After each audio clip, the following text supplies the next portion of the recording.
All right, we got a really cool guest here, guys. His name is Tanner Boatwright. So Tanner and I actually both met thanks to Mark Evans' DM live event in Cleveland last year back in 2022. We didn't even, I don't think, met in person at that event. We were just there at the same time. We somehow connected through either Instagram or social media. We've been kind of following each other and messaging a little bit here and there, back and forth. So that part's been pretty cool. I know from that event, you teamed up with Mike Fallett and Dream Starters Publishing, kind of helping him on the marketing side. But the reason I think you're going to be a really good guest here, like we've kind of previously talked about before we're starting this, Tanner had an incident that I'm going to let him explain, and he's turned that into something what I find extremely inspirational. And I know you have your book coming out in about the next month or so. It's going to be called Still Standing. I see the shirt. How to overcome amputation, get your life back, and really become stronger than ever. So you said that better than I can. With that awesome message, I'll let you kind of introduce yourself, kind of share your story and how you're kind of at where you're at today. Yeah, man. So I'm just a gun-toting, God-fearing country boy from West Virginia. I make money helping other people make money. I occasionally save some lives as a paramedic. I lost my leg whenever I was 15 after being shot in a hunting accident. And yeah, man, I'm just here to tell the story about how after all the crazy shit that I've been through, I'm still standing. That's awesome, man. So since that accident happened, I'm having to imagine you went through a rough patch, like trying to get acclimated. Like, why did this happen to me? How am I going to move forward? Like, is life going to ever be the same? Like, where did you start? And like, how did you kind of overcome those initial hurdles and get on a good track again? As soon as I woke up, immediately I knew my life was going to be completely altered, right? But before I had woke up, I wasn't really sure what it was going to entail. I was 15. I was so naive. In my head, people in the movies got shot and they would walk away. There was nothing to getting shot. It was just, maybe a broken leg, something along those lines. And also while I was on my way to the hospital, like after I got shot, it was me and my dad. My dad was driving me to the hospital. He was driving a 2002 Dodge Durango going, Mach 10, literally 110 to the hospital. And, I was terrified. So one of the things that my dad looked over and he asked me, he's like, you okay? Like, are you scared? And I said, yeah, I'm fucking terrified. And he was like, what are you scared of? And I was like, I'm scared of losing my leg and dying. And he kind of like just this fatherly instinct. My dad's just this hardcore badass dude, right? So he just kind of like, I'm not going to let either one of those things happen to you. And he pulled that move. And just as a kid, I immediately was just like, oh, all right. Like, every ounce of fear, everything that was just sitting on my shoulders, the elephant that was weighing on my chest, everything just relieved in that instant. So in my head, I wasn't scared going into the hospital. Once I woke up, there was some people in the room that were around me, right? It was my aunts, and I have a pretty large family. Everybody came driving. It was they flew me 3.5 hours away, but ton of people made the trip. And so I woke up and I could hear everybody in the room. So I just closed my eyes back. Like I pulled one of those moves, like you like barely crack your eyes, look around, like close my eyes back. Waited till everybody kind of dissipated, waited till like a couple nurses came in and, people were, in and out, whatever. And I could only hear, like at one point, I could only hear one other person. And it was my dad. I knew it was my dad. So at that point, I opened my eyes. Saw him. He was crying. And like I stopped him from crying. I was like, hey, man, like I'm good. And then I pulled the move of, I want to, like, there's these things called phantom pains. It's phantom limb sensation. It's where I can still feel the leg that they removed. It's the last known memory of what the leg felt, the nerves in the leg, what they felt. And so I could still feel my leg. And in my head, what I thought is they cut a hole through the hospital bed and then put my leg down through it. Like that's what it felt like. So I pulled that move and just like, lifting the blanket, looked down. And as soon as I did, I saw, oh man, like they cut off my leg. And I was an athlete. I'd been an athlete my whole life, played football. So my dad was my coach, just like my personal coach too, on top of it. So I knew that it was going to affect him a lot, and it affected me a lot immediately. But I knew that I had to be a different level of strength. Like I had to be one that was going to be strong for them as well, because I knew immediately if I was to be weak in that moment, it was going to destroy them. And that was So just instinctual for you. Like that was just like your yeah, immediate thought. You didn't even think twice about it. You're just like, I no, have to be strong here. yeah. So before they flew me out, my dad had got me to one hospital that was probably about 45 minutes away, and I was driving 110 miles an hour.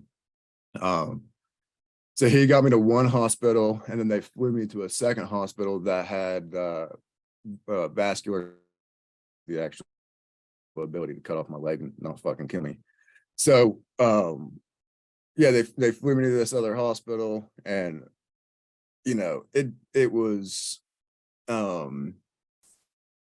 right before I went out, I was seeing my mom, I was seeing my brother. So like that brought family members in. They weren't going to let my brother come back. My brother's a big dude too, big burly dude. He's a couple years older than me. He ended up getting into a fight with a security officer, and kind of made his way back, and he had kicked the door in. So I was, laying there naked on a metal hospital bed with a bunch of nurses around me at 15 years old. Just hilarious situation in my point of view. And my brother kicks the door in. So this door just wham. And my brother comes trotting in, and like just straight up to me, like, no stopping him. And he like gets down to me, and he's like, can I do anything for you? Is there anything you need? And like I was reassuring him in that moment. So like he was more freaked out, more panicked in that moment than I was. And it was all because of my dad. It was because my dad told me that I wasn't going to die or lose my leg. So all my fear was gone. I had no reason to have fear. So I was reassuring my brother in that moment. And then they flew me out. And then so after, I had woke up and everything, it was just kind of a second natured thing. It wasn't something that I had to think about. It was just, I immediately just took that role on of like, I know how my mom is, and I know how my dad is, and like I know what their love for me entails, right? So I was like, if I act weak and I allow this to affect me in a deeper level, then it's going to destroy my mom, and it's going to destroy my dad. And I can already tell that they're hurt. This is, not a comfortable situation for Of any course. parent to go through. Right. Mm-hmm. So yeah, man, it was just an instinctual thing. I woke up, and I it was after I looked at my leg, it hit hard, just a ton of bricks, and I cried for about 15 minutes straight. Grabbed my dad grabbed me, and cried for about 15 minutes straight. Just heavy stuff. Probably the hardest I've ever cried, and definitely the hardest I've ever seen my dad cry. Like my dad's just, I have never seen him cry. So as far as I know, that was the hardest, up until that time in his life that he's ever cried. Like as far as I know, he's never cried like that.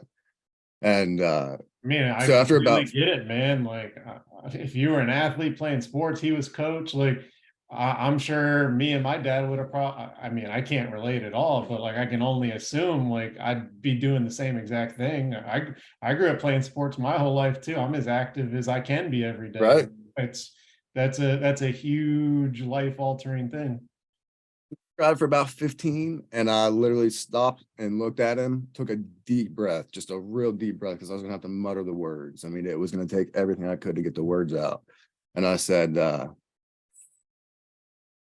guess I'm gonna have to get used to this, aren't I? And he kind of took a deep breath. I guess you are. And like that was the beginning. Like that was the start of like, all right, this is a whole new life, a whole new role. Like we have to focus on what gets us better the fastest. What do we need to do so that I can achieve the things in life that I still want to? Like I wasn't about to let this shit hold me back. So Yeah. it was an immediate response out of that. However, going forward, was 15, like you know, barely into the stages of puberty and shit like that. So looking at my body, there was a million things. I hated myself. I literally hated myself. Like I used to have nervous breakdowns of just pure hatred for myself, right? And that's a hard thing to get over. So So how whenever long did you, that last before you finally got to the point where you were like starting to like it, really have that positivity creep in instead of these kind of doubts and hatred? it took quite a while, but what it took was I got really lucky about uh 6 months, something like that after my accident.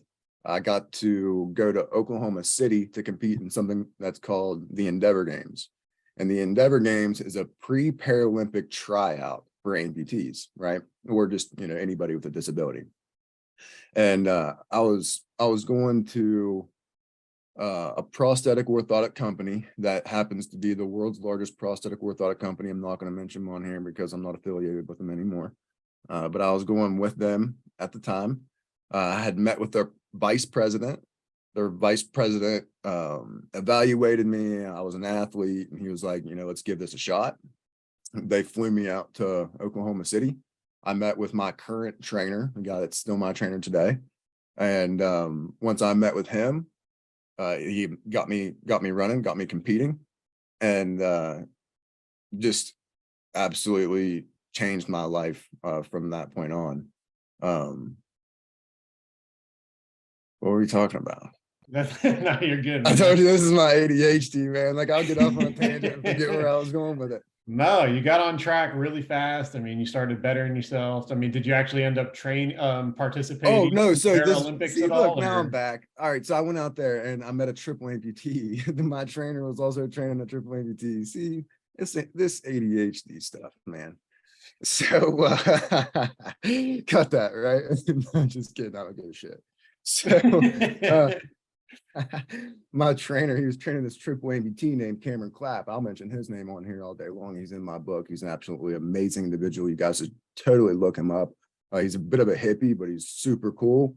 He lost both his legs and his left arm in a train wreck, or not train wreck, a train he got hit by a train. I guess that's train wreck, whatever you want to oh call my that. gosh. He was a train wreck, whatever you want to call it. So you know, he lost both of his legs and his left arm. And whenever I met this guy, he had started to kind of change my perception of what it was like to be an amputee. And Okay. one of the things that he had told me was, and he just like, we had just finished up competing. We were getting ready to go eat sushi. We had always went to go eat sushi after our competition. Just fun, right?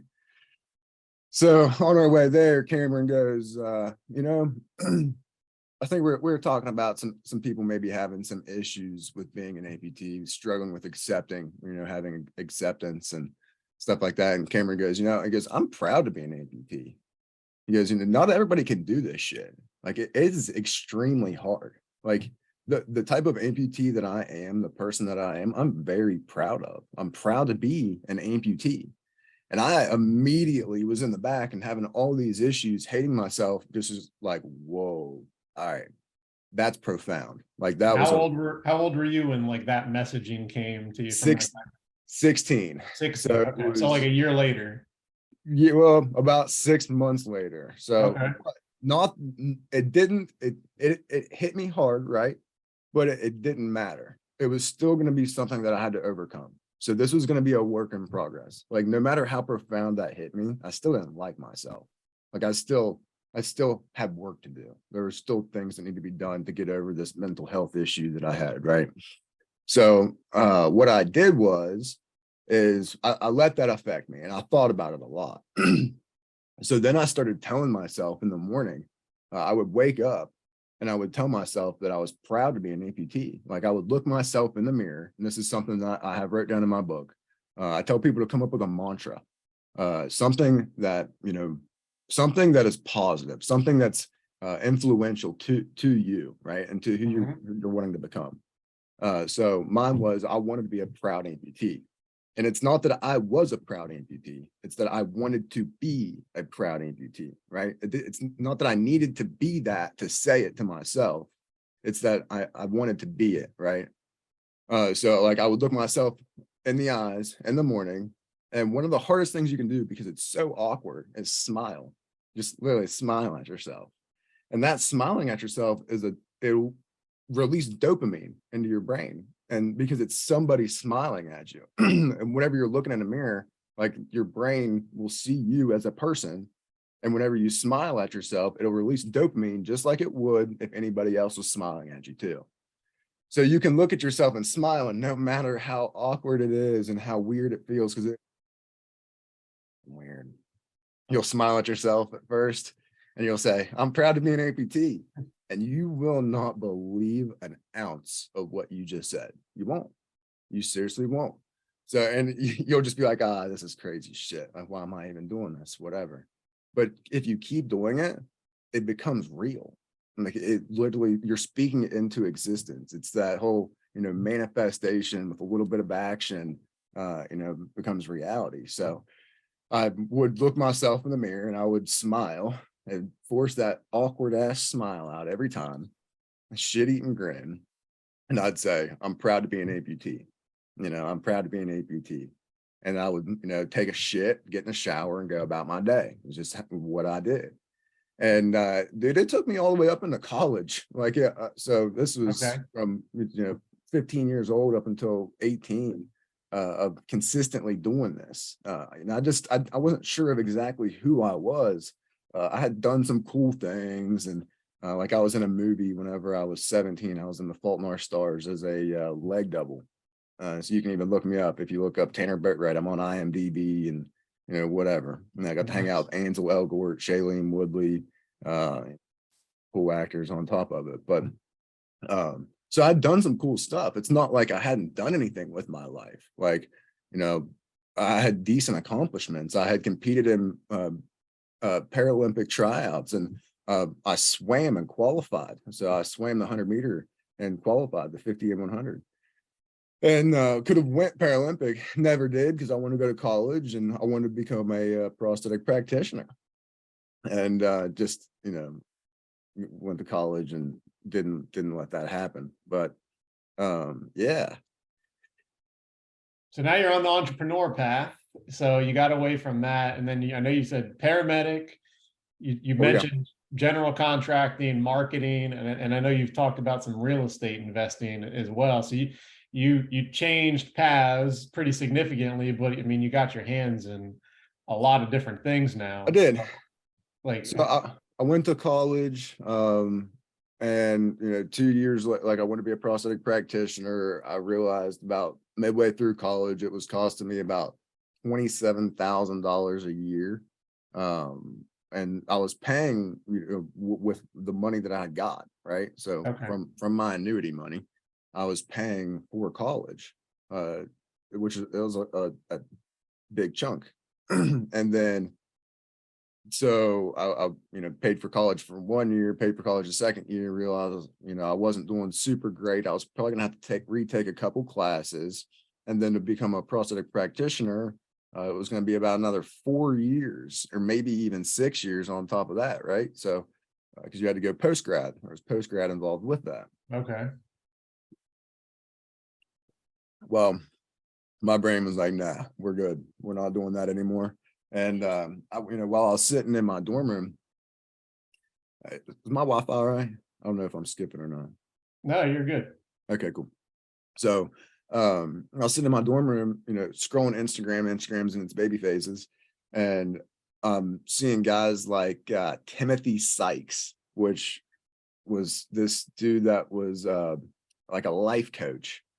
And I was seeing, guys do these different things. And it just absolutely blew my mind that there was more, than just going into the corporate world of things.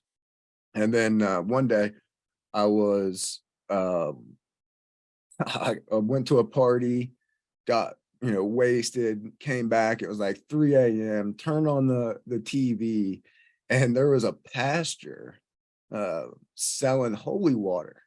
So he was literally going to a spring. He was like, in the video, he was going to the spring. He had this little vial. He'd get down on his knees. He'd get the spring water, close it off, go, do his little thing. And then like, they were selling for like 19.99. And I immediately was just like, all right. I'm not about trying to, scam Christians, but there are definitely more ways out there to make money than, just going to college and, jumping into the corporate world and whatever. So my brother, my dad, they're both in law enforcement.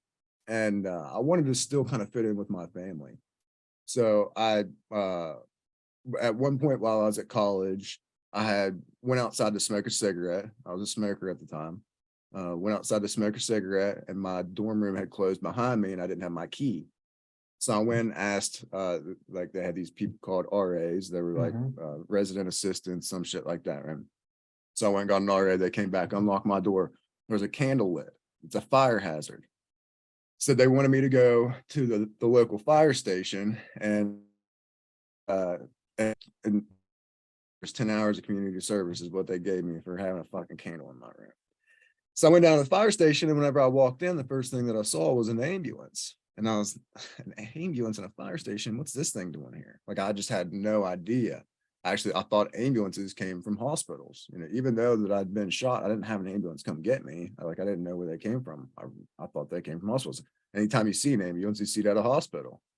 But ambulances really come from either EMS agencies or fire stations, right?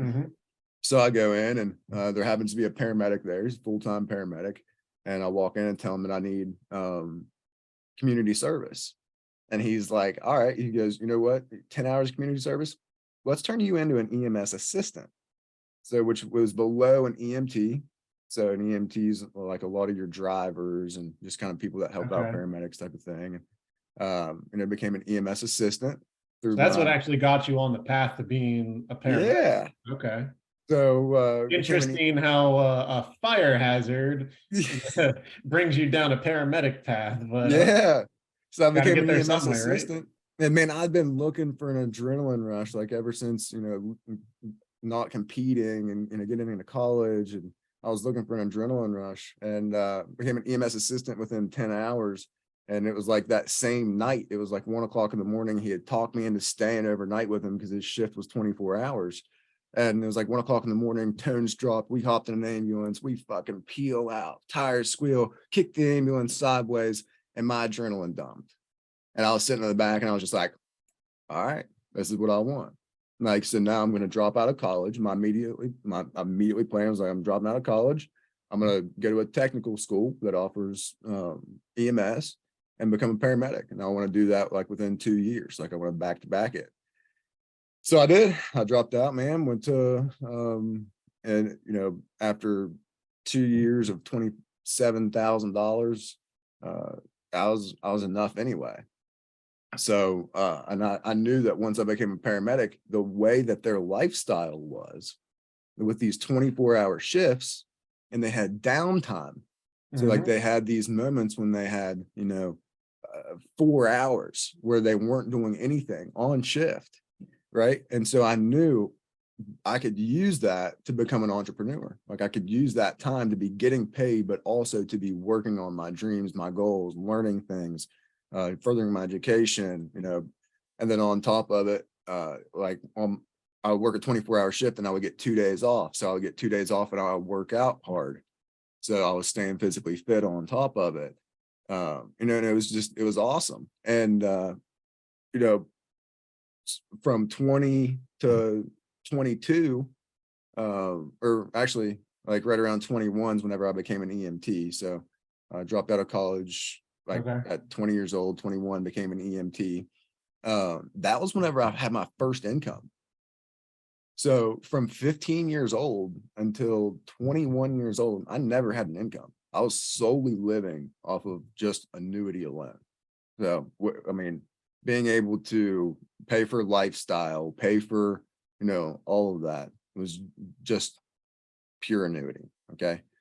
Total waste. And you're going down a path now that I actually love where it's heading, because it's one of the things that I wish people would take more control over. I see too many times for people, and think about the path that you went down. You went a path where you became an amputee and you still didn't even let it stop you from pursuing your dreams, where there's so many people that I come across that are still like fully recovered, perfectly good to go. They dealt with a terrible incident, but now they're back to living a normal lifestyle, and they still like they almost take a step back and relax and use any settlement funds to solely live off of. Like the fact that you pursued a goal, became an EMT, and now you're going down an entrepreneurial path, and you're not letting that be your only source of income. Like you're betting on yourself, you're growing yourself, and you're not letting yourself stop.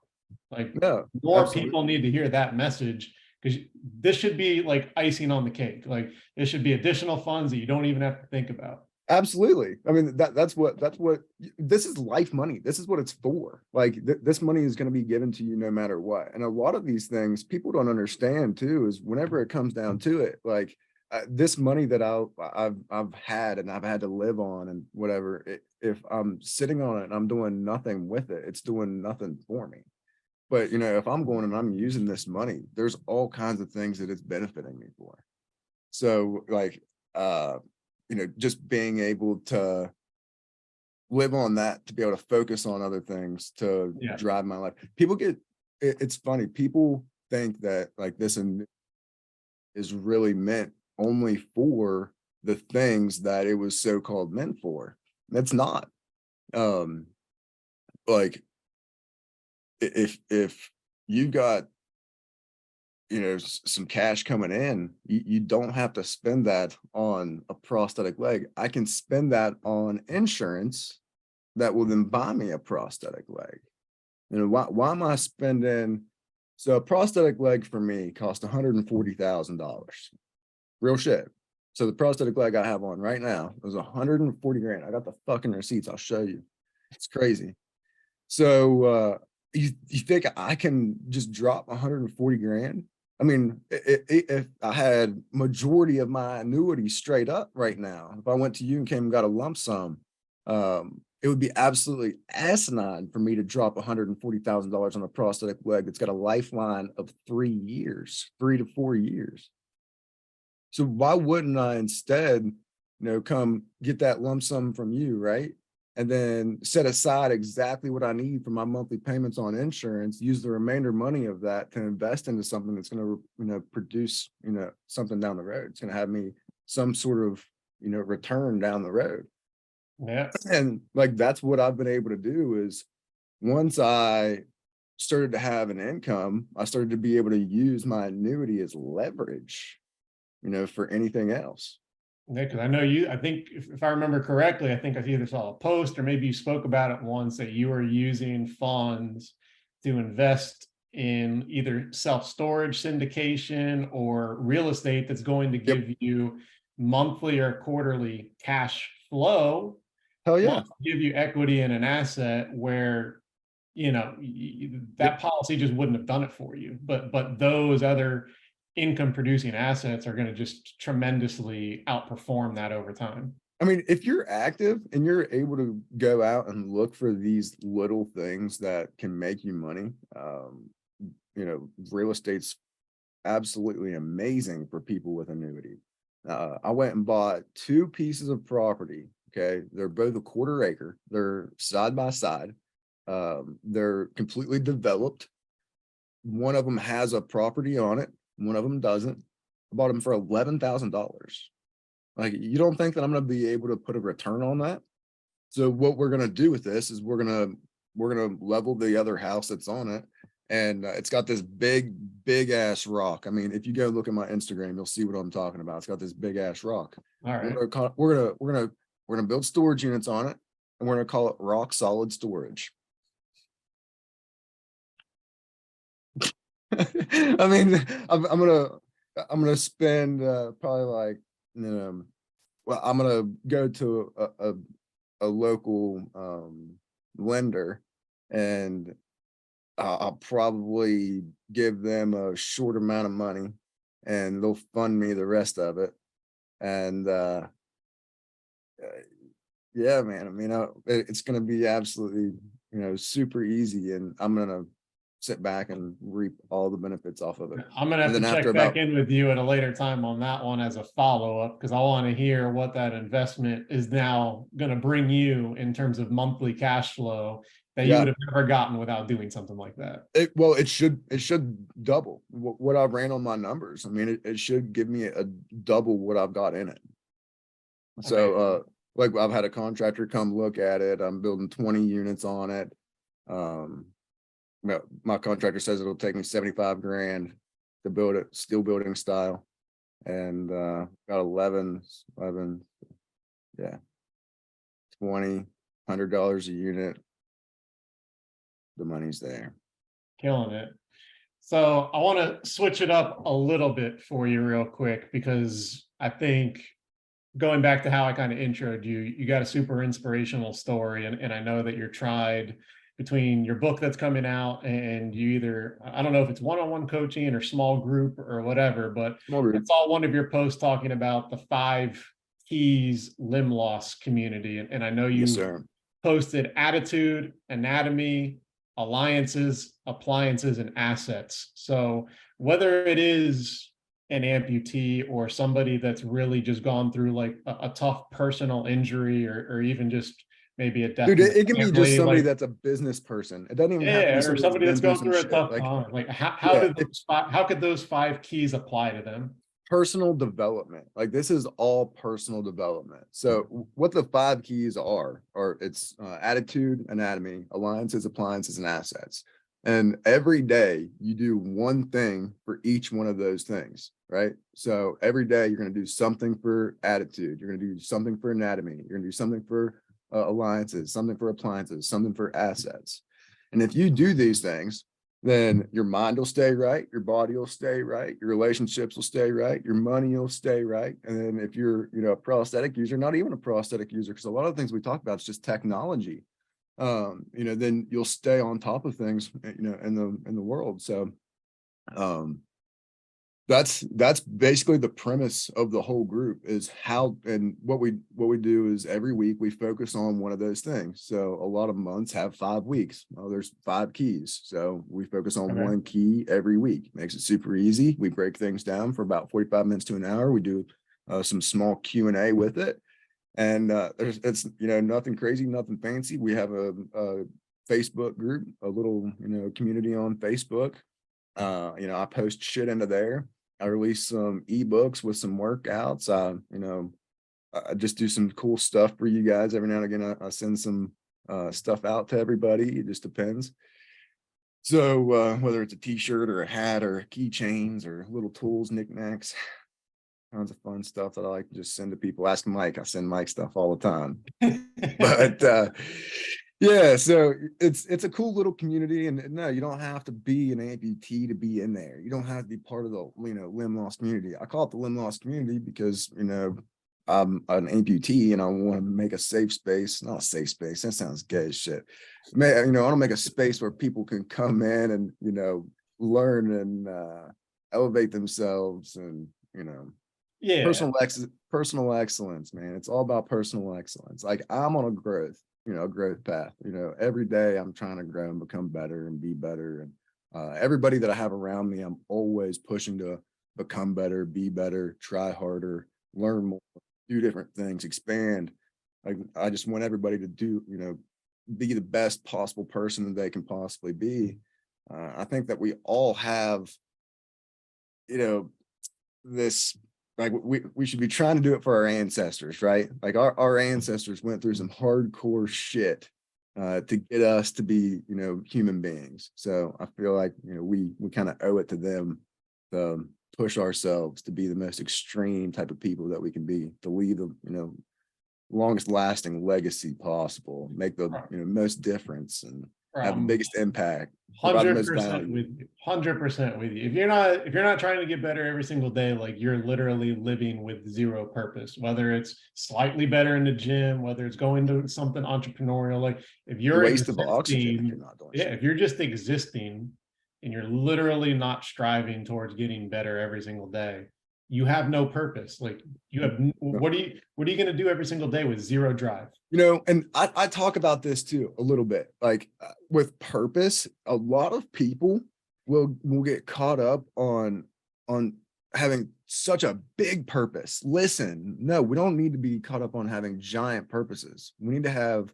small purposes, small impacts, right? Small valuable impacts that make a difference for the rest of lives.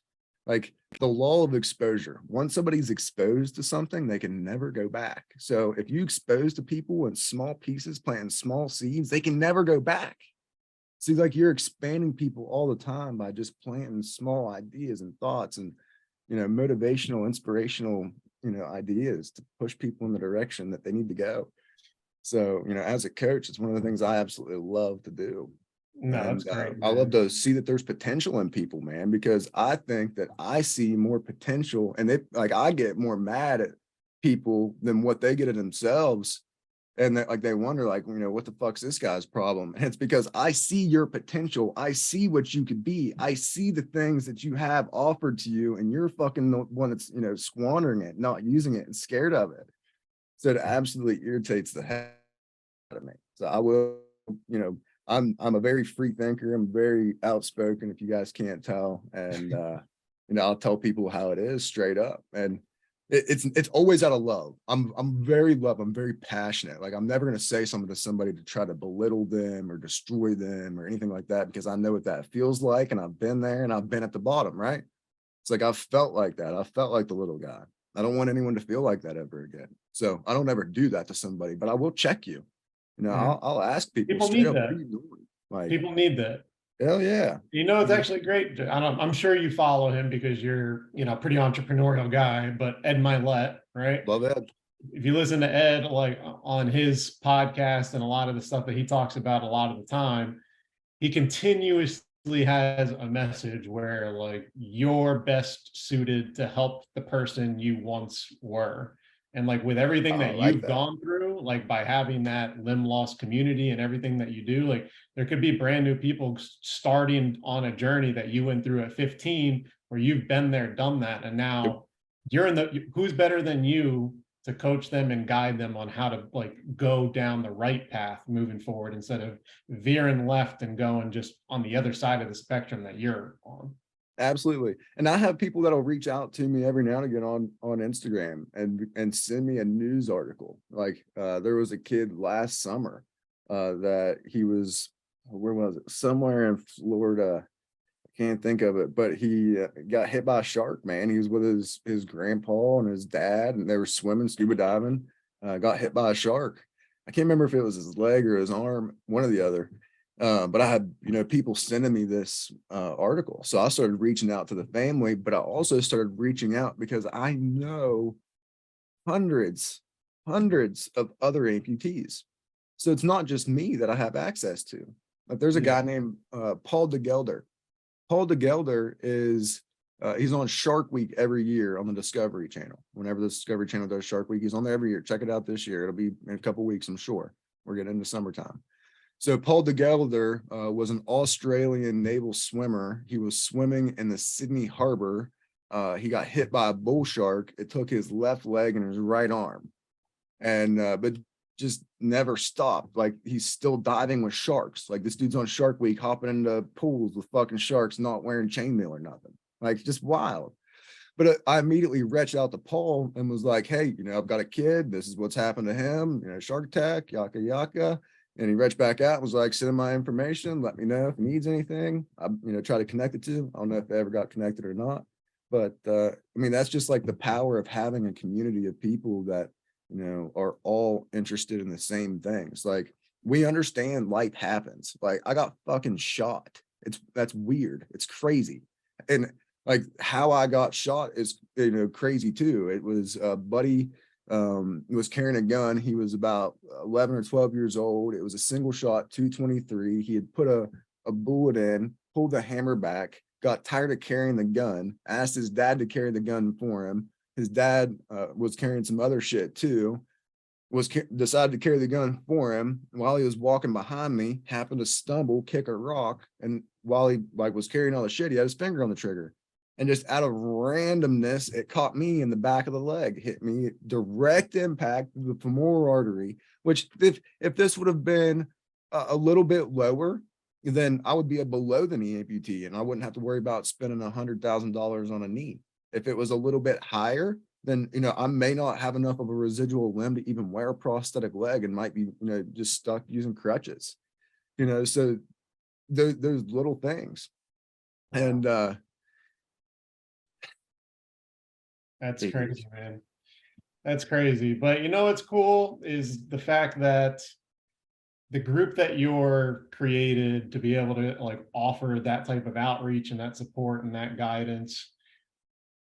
The fact that you and I, crazy just the shit fact happens that to these we're people. like self-growth oriented, we're trying to be around like-minded people, we're trying to grow and be better ourselves. The fact that we could even meet at an event like Mark Evans up in Cleveland, No it doubt. allows for conversations like this to take place. So I Yep. think you're right. The fact that you're willing to do cold outreach to people and try and help them, but you know, people have to adapt this mindset that you've had to even be in the type of environment to be around people like ourselves. So Absolutely. I mean, like I said, crazy shit happens to people. I got shot. This kid last year got hit by a shark.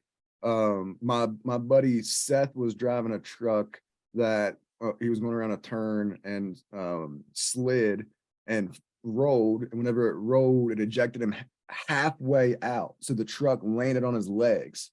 And then he lifted the truck up like superhuman strength shit, lifted the truck up and to move himself out from underneath it, tore both of his shoulders out, had to have shoulder surgery from this shit. Like absolutely crazy.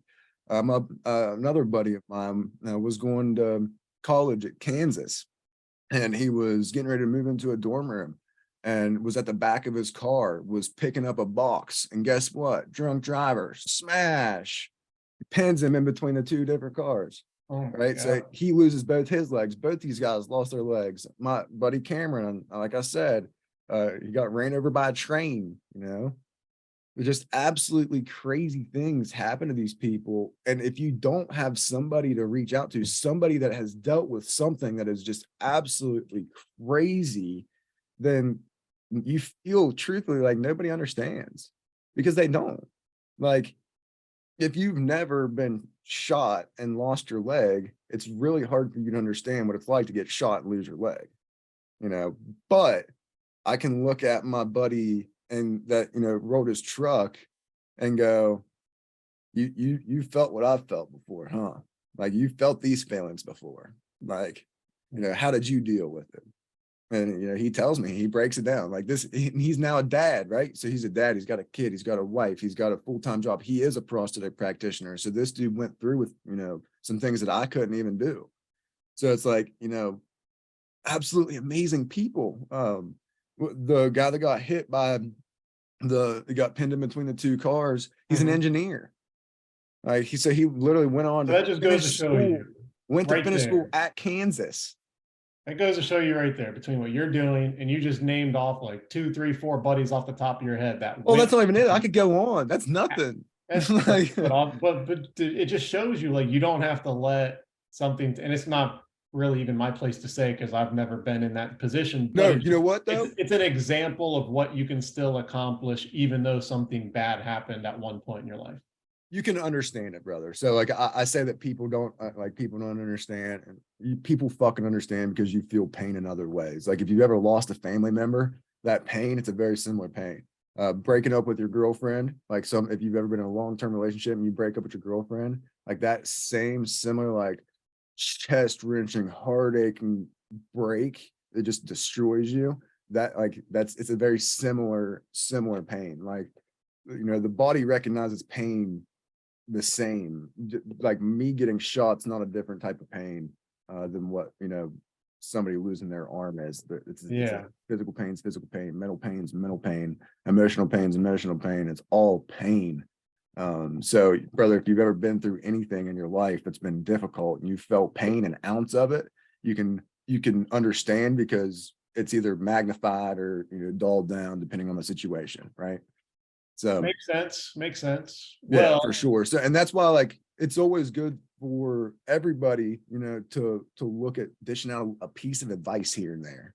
Like if you notice somebody that's struggling mentally, No matter what it is, seriously, just if you've got something that you've been through and there's something that helped you through that, and you can throw that piece out there, man, if it fucking hurts their feelings, they need to read the book, The Four Agreements, because it's they're taking shit personally and they shouldn't be. So, Well, dude, so far this is awesome. So I want to like use these next like 10, 15 minutes before we kind of wrap up here. I want to ask you a few questions. I want to get your yeah, bro. take on it. And I want to see from your perspective with everything that you've been through, the kind of advice that you would have with it. So going back to kind of everything that you said, you got really, really injured and you had to overcome some instant hurdles. Like what's a like quick little like 60-second, like 1, 2, 3, how do you go from acceptance of what happened to me to moving on and becoming the best version of yourself after that? All right. Acceptance, there's no going backwards. It doesn't matter. Time travels in one way. So if you consistently put your past, so like the way time is past, present, future, right? Well, if you keep putting your past in front of your present, how do you get to the future? All you're going to do is go from your present, and then you're going to reroute to the past, and back to the present, reroute to the past, back to the present, reroute to the past, back to the present. So instead, man, you just have to understand, like, no matter what you like, no matter what you have to tell yourself that to get yourself to realize that you're not going backwards. There's not a chance, no way. Just, plan to move forward with it. So that's one thing that I always did, was no matter what, I took whatever, had been yesterday and left it there. And that was part of being an athlete, was, you go through a football game, something like that, bad game's got to be behind you, right? You guys lost. If you do nothing but focus on losing, then the next game that comes up, you're gonna lose that one too. So you got to get your mind right for the next thing that's in front of you. Same thing with golf. If you think about the last bad shot, you think, guess where the next shot's going to go? Damn right. Just as bad. You got to wipe it, you got to erase it, and you got to think about positive thoughts about that next shot. Like, so I know golf is silly in relation to a serious thing that you went through, but I mean, it's a comparison in the type of mentality that you describe. So it's fun. It's crazy how that could relate. Yeah, man. And then so what about somebody with a settlement? Like, because you went through this whole process with a legal and going through all of this, like, is there any like 30 side short piece of advice that you could give anybody that's maybe in the middle of a settlement, like do's and don'ts? What did you go through that you would have done differently? I would, if I could go back in time, I'd be more patient. I wish that I could have waited until I was older to go through with my settlement. That would have been great. I was young. If you're young, wait until you're older. If you're older, take your time, be patient, be diligent. Take your time with the small things. One of the things that I overlooked was socks. So my foot is silicone, right? It's rubber. So it rubs against socks inside of a shoe. Well, I tear through those socks because I'm active. I tear through those socks and I have to replace my socks so often. Whereas somebody that might be able to get a pair of socks, 2 pairs of socks, like I'm talking the big packs, make them last a year or two. That does not happen with me, right? So like that lasts a week, maybe 2 weeks. Like, if I've got, because I can take a pack of socks of 4 and, I can make one of those last a couple of days because I don't change my sock every day. But I tear through them. So that money adds up. Same thing with underwear, believe it or not, because I have a socket. So my socket comes up into my groin. Whenever I sit down, I'm putting pressure onto that fabric, tears through the fabric. Same thing. Furniture, the exact same thing. I tear up furniture. My prosthetic, it's not skin. So whenever it's on furniture, guess what it does to furniture? It's fucking metal. It tears through furniture. So like, if you have nice couch, whatever, it's going to tear through it. Your shoes are going to wear unevenly. So you're not going to be able to keep shoes for nearly as long. They're going to wear unevenly. Anybody that's going through something with a disability needs to look at the smaller things just a little bit more and add that into their lawsuit. There's one thing that I didn't do was go through and add tiny things. I pretty much just added what it was for a prosthetic every 6 years for a lifetime until like 65. So I didn't even do the full, make sure you go all the way until whatever the life expectancy is for your ethnicity and gender. All right. All right. What about at the stage that you're at now? Like kind of looking back, seeing how you handled, how old are you now? You're 27, 27. So being almost 20. 27 compared to even 18 or 21, you probably have a different outlook at life. And, you know, here we are talking about growing businesses and building self-storage and real estate. So you have your eyes on bigger prizes and trying to get assets under your belt for your long-term wealth. Like, I'm sure that's something that you weren't even thinking about at 18, 19, 20. So what advice do you have in terms of like developing that mindset to accumulate cash flowing assets at an earlier age? Don't don't spend your money on college. Obviously, take a loan out for that shit because the government might just write it off for you, right? So think things like that through. Same thing with a car. Like, don't go dumping all your money into a vehicle. It's not going to make you money back unless you're planning on, renting it out or whatever, DoorDash, whatever that thing's called. But so I wouldn't spend my money on dumb things. I would spend it on experiences. So take that time, and it will also help relax you. Crazy shit. And you got your annuity, or you've just got some money. So like, I didn't get any money until I turned 18 years old. And I wish that whenever I got that money, I would have went on a couple trips and, done some fun stuff. I mean, I'm not a guy that's going to go outside the United States, but I wish I would have taken time to explore the United States and stuff like that. Not necessarily party. I partied in college, and I wish I wouldn't have partied as hard as I did. I was never a good partier. Never good at drinking, right? And that's part of being an amputee too.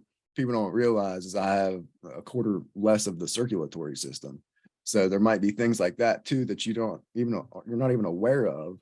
And you go out and you go party, and you'll do some extra dumb shit, and you thought your life was difficult before, and you just made it way more difficult, going forward. So there's a point where you have to be a little bit more intelligent with, you've just been through something, man. It is like, it's easy to get reckless and not care about your future and things like that.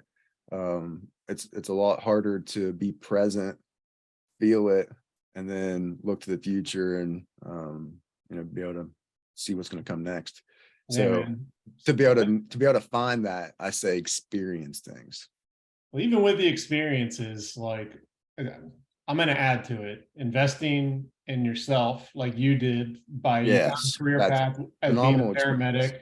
You found a way to be entrepreneurial. You're finding a way to get assets under your belt, where the cash flow from all that's going to pay for your experiences for the rest of your life, as compared to using upfront money at 18 years old and spending it on an experience right then and there. Like, I'd even say prolong it a couple of years so that way you use your assets to pay for it.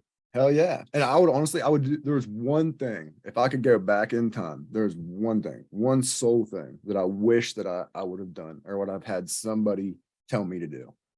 Hire a fucking coach. Like, I wish somebody would have said, hey man, like just hire a life coach, like not a general life coach, not a coach for real estate. Because if you don't know what you're going to do, then don't hire an individual coach. Hire a life coach, somebody that's just going to talk you through things and expand your mind about things. Make sure they're successful. Do your fucking research about these people, because there's way too many of them that are full of shit. But like Sean Whalen, dude, he's got the Lions Den. The Lions Den is a phenomenal group to get into to start to learn things.